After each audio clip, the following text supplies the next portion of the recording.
نحمده ونصلي ونسلم على رسوله النبي الأمين المكين الحنين الكريم الرحيم. أما بعد فأعوذ بالله من الشيطان الرجيم. بسم الله الرحمن الرحيم. يا أيها الرسول بلغ ما أنزل إليك من ربك وإن لم تفعل فما بلغت رسالته والله يعصمك من الناس. صدق اللہ العظیم. معزز و مکرم سامعین محتشم،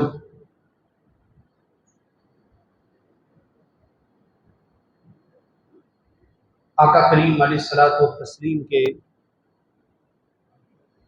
اصحاب میں ایک ایک شخص ہیرا ہے. پیارے آقا کریم علیہ الصلوۃ والتسلیم کی تربیت میں پرورش پانے والے سب کے سب ہیرے وہ ستاروں کی مانند ہیں، اور الصحابی کالنجوم بأیہم اقتدیتم اہتدیتم کا مصداق ہے. اور ان ستاروں میں کچھ ستارے ایسے ہیں کہ جو ستارے ہو کر بھی ماہ کامل ہیں، اور ان کا ماہ تمام ہونا، رشد و ہدایت کا منبع ہونا اور انسانیت کے لیے ہدایت کا سرچشمہ ہونا خود آقا کریم علیہ الصلوۃ والتسلیم کی احادیث کثیرہ سے ثابت ہے. آج کی گفتگو میں ہم سیدنا علی رضی اللہ تعالی عنہ آپ کی ولایت خاصہ پر گفتگو کریں گے. واقعہ غدیر خم اور خطبہ غدیر خم، اس پر آج تفصیلاً بحث کریں گے. اللہ رب العزت ہمیں حق بات کہنے، آپ سب کو حق بات سن کر اس پہ عمل پیرا ہونے کی توفیق عطا فرمائے. آمین. عزیزان گرامی قدر،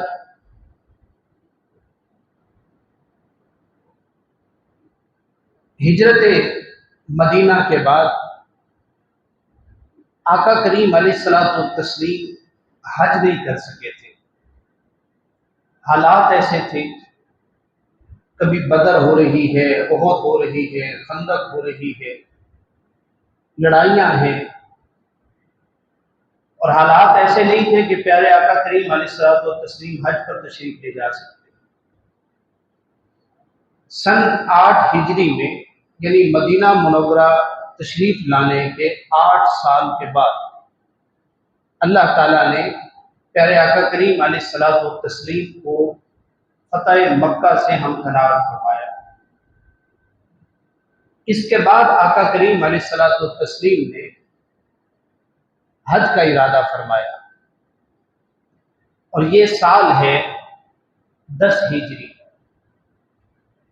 ہجرت کے 10ویں سال آقا کریم علیہ الصلوۃ والتسلیم نے حج کا ارادہ فرمایا.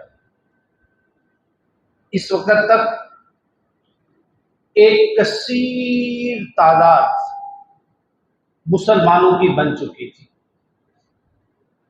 تو جس کو پتہ لگا تشہیر کر دی گئی، پیغام پہنچا دیے گئے کہ اس مرتبہ کا حج آقا کریم علیہ الصلوۃ والتسلیم کی اقتداء و امامت میں ادا کیا جائے گا. تو پروانے اور عشاق واقعتاً ایک ایک وادی اور ایک ایک گھاٹی سے جانب مکہ روانہ ہو گئے۔ جس کو پتہ لگا کہ پیارے آقا کریم علیہ الصلوۃ والتسلیم حج پہ تشریف لا رہے ہیں، وہ سب کے سب لوگ ادھر آ گئے۔ ایک روایت کے مطابق آقا کریم علیہ الصلوۃ والتسلیم نے سیدنا علی کرم اللہ وجہ الکریم کو پہلے ہی مکہ بھیج دیا تھا۔ اس کی وجہ یہ تھی کہ آقا کریم علیہ الصلوۃ والتسلیم کے 10 ہجری والے حج سے پہلے یہ سارے لوگ کفار کی طرز پر حج کیا کرتے تھے۔ کوئی سیٹیاں بجائی جاتی تھی، یہ لبیک اللہم لبیک تو نہیں ہوتا تھا، تالیاں بجائی جاتی تھی، ننگے ہو کے طواف کیا کرتے تھے۔ تو آقا کریم علیہ الصلوۃ والتسلیم نے حضرت علی کرم اللہ وجہ الکریم کو پہلے ہی مکہ بھیج دیا تھا کہ ان ساری خرافات کو ختم کرنا ہے، ساری خرافات پہ قابو پانا ہے، کوئی کام خلاف شریعت نہ ہو۔ اب حج کیسے کرنا ہے؟ چونکہ یہ ایک مین عبادت ہے اور 1 سال کے بعد ہوتی ہے، تو آقا کریم علیہ الصلوۃ والتسلیم نے بذات خود سکھانا تھا کہ حج کس طرح کیا جاتا ہے۔ وہ پیچھے جو صدیوں سے کفار کے طریق پہ حج ہو رہا تھا اس کو ختم کرنا تھا۔ تو پیارے آقا کریم علیہ الصلوۃ والتسلیم نے منادی کروا دی، پیغامات بھجوا دیے، اعلانات کروا دیے کہ یہ والا حج محمد عربی صلی اللہ علیہ وسلم بذات خود ادا فرمائیں گے۔ تو نتیجتاً جوک در جوک لوگ حج کے اندر شمولیت کے لیے نکلے۔ ہر صحابی کے ذمے ایک ایک علاقہ لگا تھا۔ یمن کا علاقہ حضرت علی کرم اللہ وجہ الکریم کو عنایت ہوا تھا، وہاں پہ ان کی ذمہ داری لگی تھی کہ ادھر سے لوگوں کو لے کے آپ نے پہنچنا ہے۔ تو آقا کریم علیہ الصلوۃ والتسلیم نے حضرت علی کی جو ڈیوٹی لگائی، خالی یمن سے ہزاروں کی تعداد کا قافلہ وہ حج کے لیے پہنچا، اور ایک روایت کے مطابق 1,19,000، اور امام ابن جریر اور امام طبری نے جو روایت کیا قریباً 1,40,000 صحابہ کرام نے حج ادا کیا۔ یہ اس دور کا سب سے بڑا اجتماع تھا، یعنی جہاں خود مکہ کی آبادی 2 لاکھ تھی، مکہ کی آبادی ٹوٹل 2 لاکھ تھی۔ اگر ہم امام طبری کی بات کو تسلیم کر لیں تو 1,40,000 لوگوں نے حج کیا، تو اندازہ کیجئے کہ کتنی بڑی تعداد تھی۔ تو یہ اطراف و اکناف سے لوگ حج کے لیے پہنچے۔ آقا کریم علیہ الصلوۃ والتسلیم نے سارا حج مکمل کیا، اور حج کے بعد واپسی کا سفر شروع ہوا۔ صحابہ کرام کے کچھ قافلے جا چکے تھے، کچھ قافلے پیچھے تھے، آقا کریم علیہ الصلوۃ والتسلیم درمیان میں تھے۔ رب ذوالجلال کی طرف سے ایک پیغام پہنچا، جبریل امین ایک پیغام لے کے آئے۔ یہ آیت ہے، آیت نمبر 67 سورہ مائدہ کی۔ یہ پیغام لے کے آئے کہ یا ایھا الرسول، اے رسول معظم صلی اللہ علیہ وسلم، بلغ ما انزل الیک من ربک، آپ کے پاس جو اللہ رب العزت کی طرف سے پیغام پہنچا ہے وہ لوگوں تک پہنچا دیجیے۔ وَإِن لَّمْ تَفْعَلْ، اب سوال یہ پیدا ہوتا ہے کہ آقا کریم علیہ الصلوۃ والتسلیم ابھی حج کر کے آئے ہیں، لوگوں کو مینا میں خطبہ دے چکے ہیں، پیغام پہنچا چکے ہیں، پھر یہ کون سا پیغام ہے جو اللہ رب العزت آقا کریم علیہ الصلوۃ والتسلیم کی زبان اطہر سے دلوانا چاہتا ہے؟ فرمایا، اور پیغام کیسا ہے؟ وَإِن لَّمْ تَفْعَلْ فَمَا بَلَّغْتَ رِسَالَتَهُ، اور اے حبیب مکرم علیہ الصلوۃ والتسلیم، اگر آپ نے یہ پیغام نہ پہنچایا تو فما بلغت رسالتہ، اے حبیب مکرم آپ کی طرف سے ایسا محسوس ہوگا کہ گویا آپ نے اللہ رب العزت کا پیغام پہنچایا ہی نہیں ہے۔ اور واللہ یعصمک من الناس، اے حبیب مکرم آپ نے پریشان نہیں ہونا، اللہ آپ کی حفاظت لوگوں سے کرے گا۔ واللہ یعصمک من الناس، اور پھر فرمایا کہ ان اللہ لا یہدی القوم الکافرین، اور اللہ کافروں کو کبھی ہدایت نہیں دیا کرتا۔ یہ پیغام آقا کریم علیہ الصلوۃ والتسلیم تک پہنچا تو پیارے آقا کریم علیہ الصلوۃ والتسلیم نے پیغام بھجوا دیا کہ جو قافلے آگے تھے وہ رک جائیں۔ خم کے مقام پر، خم کہا جاتا ہے جھڑ کو، جہاں درخت زیادہ ہو، وادی ہو، اس کو خم کہا جاتا ہے، اور غدیر کہتے ہیں تالاب کو۔ اوپر ایک چشمہ تھا پہاڑی پہ، وہاں سے اس چشمے کا پانی بہہ کے نیچے غدیر کے مقام کے اوپر آ کے ٹھہرتا تھا، یعنی جو تالاب تھا، تالاب کو غدیر کہتے ہیں۔ اس وجہ سے اس کا مطلب ہوا غدیر خم کا ایسی وادی جس میں تالاب ہو، ایسی درختوں والی وادی جس میں تالاب ہو، اس جگہ کو غدیر خم کہا جاتا تھا۔ یہ مکہ معظمہ سے 10 کلومیٹر کی مسافت پہ ہے۔ یہاں سے 3 اطراف میں راستے گزرا کرتے تھے۔ یہ ایک چوک تھا، اس چوک میں یمن کی طرف بھی راستہ جاتا تھا، مصر کی طرف بھی راستہ جاتا تھا، شام کی طرف بھی راستہ جاتا تھا، اور ادھر سے واپس مکہ کی طرف بھی راستہ آتا تھا۔ یہ ایک چوک تھا۔ یہاں پہ آقا کریم علیہ الصلوۃ والتسلیم نے جو آگے جانے والے قافلے تھے ان کو بھی پیغام پہنچا دیا کہ واپس آ جائیں غدیر خم پہ، اور ادھر سے جو پیچھے رہ جانے والے تھے ان کو بھی کہا کہ جلد از جلد اکٹھے ہو جائیں اور غدیر خم کے مقام پہ پہنچ جائیں۔ سب وہاں پہ پہنچے۔ ظہر کی نماز کا وقت ہوا تو آقا کریم علیہ الصلوۃ والتسلیم نے صحابہ کرام کو نماز کی تلقین کی کہ نماز پڑھیں۔ ظہر کی نماز ادا کی گئی۔ گرمی انتہا پہ تھی، لاکھوں صحابہ کرام کا مجمع وہ آقا کریم علیہ الصلوۃ والتسلیم کی زبان اطہر سے نکلے ہوئے الفاظ کا منتظر تھا، آقا کریم علیہ الصلوۃ والتسلیم کی گفتگو کا منتظر رہا۔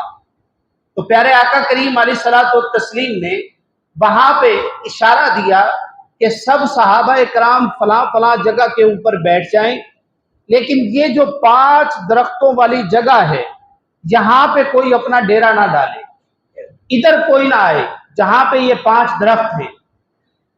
یہاں پہ آقا کریم علیہ الصلوۃ والتسلیم نے 2 روایات ملتی ہیں کہ پیارے آقا کریم علیہ الصلوۃ والتسلیم نے، اب یہاں پہ سفر کا سامان تھا، کوئی تخت تو لگ نہیں سکتا تھا، منبر بن نہیں سکتا تھا، تو 2 روایات ملتی ہیں کہ آقا کریم علیہ الصلوۃ والتسلیم نے 2 اونٹنیوں کو کھڑا کیا، ان کے کجاووں کو اکٹھا کیا، اور اس پہ آقا کریم علیہ الصلوۃ والتسلیم جلوہ گر ہوئے۔ دوسرا یہ کہ آقا کریم علیہ الصلوۃ والتسلیم کے لیے اونٹوں کے کجاوے اوپر تلے رکھے گئے، اور آقا کریم علیہ الصلوۃ والتسلیم بلندی پہ پہنچ گئے۔ یہ دونوں روایات ملتی ہیں۔ تو پیارے آقا کریم علیہ الصلوۃ والتسلیم نے سیدنا علی کرم اللہ وجہ الکریم کو بلایا اور یہاں پہ کھڑے ہوئے۔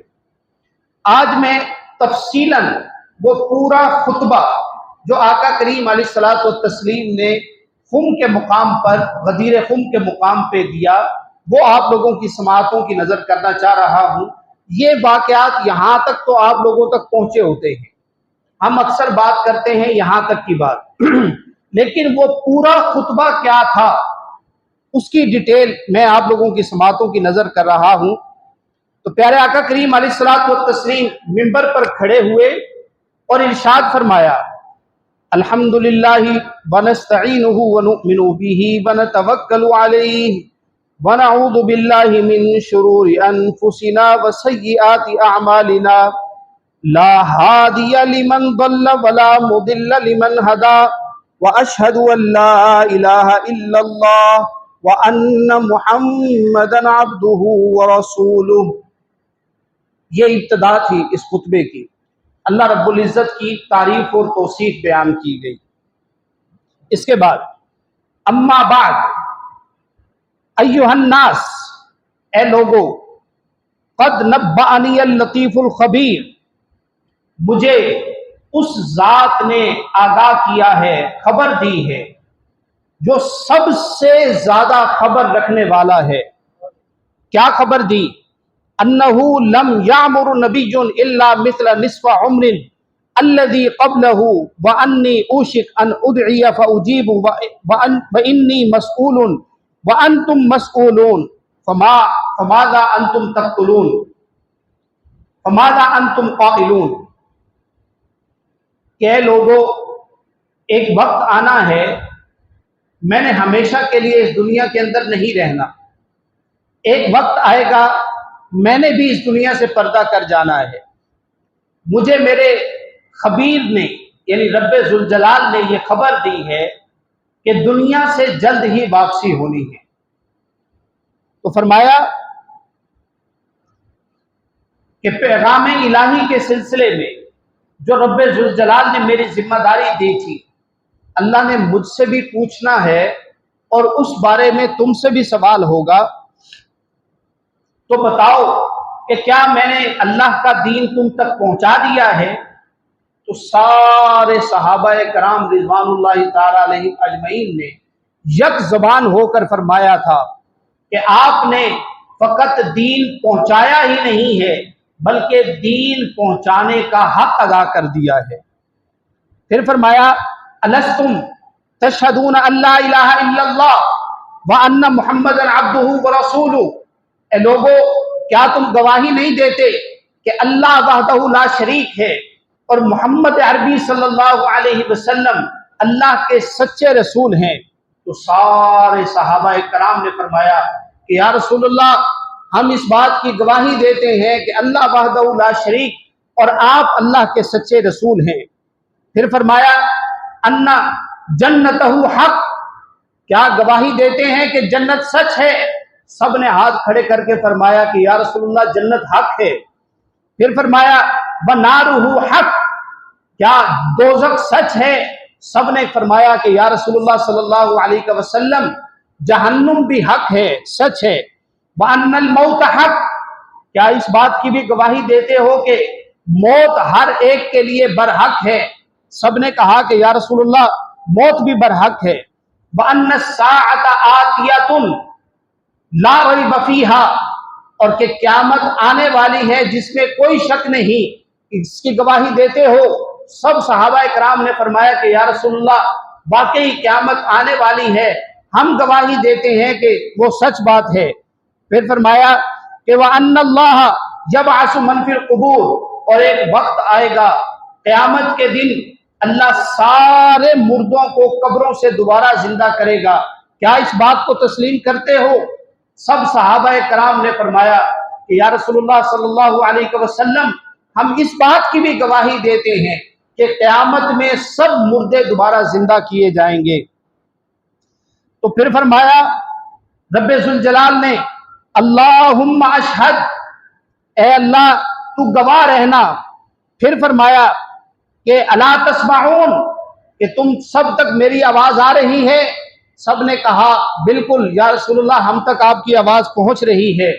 کہ میں نے شاید پہلے بھی ایک مرتبہ عرض کی تھی کہ 1,40,000 صحابہ کرام کا مجمع ہے، آج ہمیں یہاں تک مسجد کے باہر تک آواز پہنچانے کے لیے سپیکروں کا سہارا لینا پڑتا ہے، جو جمعے میں 400-500 کی تعداد میں لوگ ہوتے ہیں۔ تو 1,40,000 صحابہ کرام تک آقا کریم علیہ الصلوۃ والتسلیم کی آواز کا پہنچنا یہ بذات خود ایک معجزہ تھا۔ اور روایات میں ہے، صحابہ کرام رضوان اللہ تعالی علیہم اجمعین سے مروی ہے کہ ہر سننے والا یہ سمجھتا تھا کہ آقا کی سب سے زیادہ آواز مجھے آ رہی ہے۔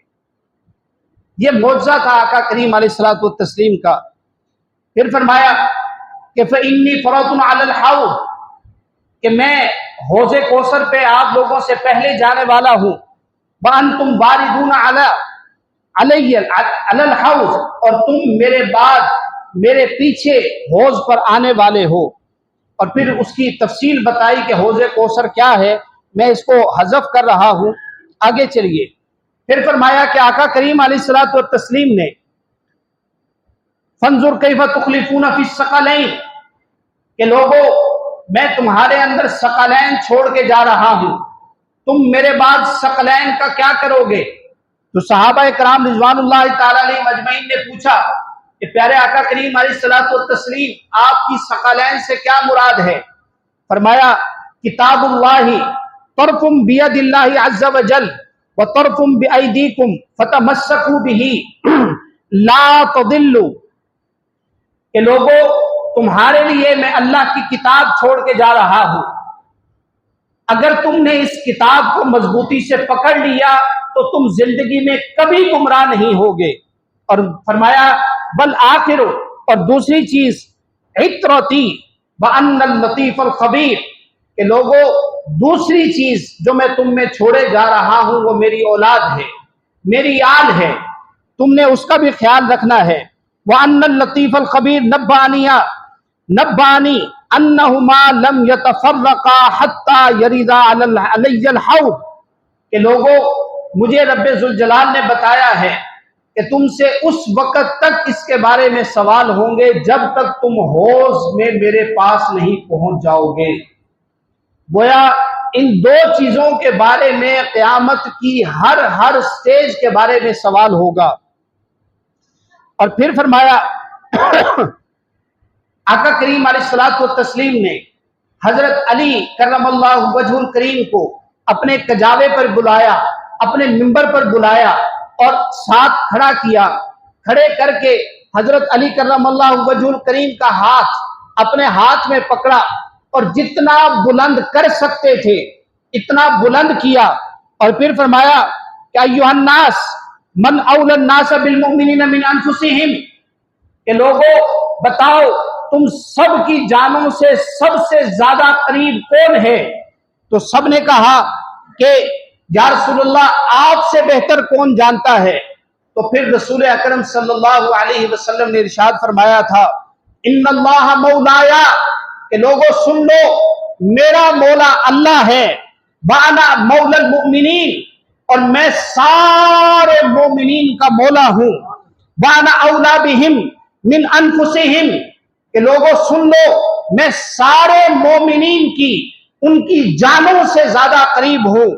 پھر فرمایا فمن کنت مولاہ فعلی مولا، کہ لوگوں سن لو جس کا میں مولا ہوں اس کا علی مولا ہے۔ اور پھر فرمایا اللہم والی من والاہ، اے اللہ جو علی کی ولایت کو تسلیم کرے تو اس کا ولی بن جا، اس کا نگران بن جا۔ اور فرمایا وعادی من عاداہ، اور اے اللہ جو علی کا دشمن ہو، جو علی کے ساتھ دشمنی رکھے، جو علی کے ساتھ بغض رکھے، اے اللہ تو بھی اس کا دشمن بن جا، تو بھی اس کے ساتھ بغض رکھ۔ اور پھر فرمایا وانصر من نصرہ، اور اے اللہ جو علی کی مدد کرے، علی کی معاونت کرے، علی کا ساتھ دے، علی کے ساتھ کھڑا ہو، اے اللہ تو بھی اس کا مددگار بن جا۔ اور بخذل من خذلہ، اور اے اللہ جو علی کی مخالفت کرے، اس کی رسوائی کا سبب بنے، اس کے ساتھ نہ چلے، اے اللہ تو بھی اس کا ساتھ چھوڑ دے۔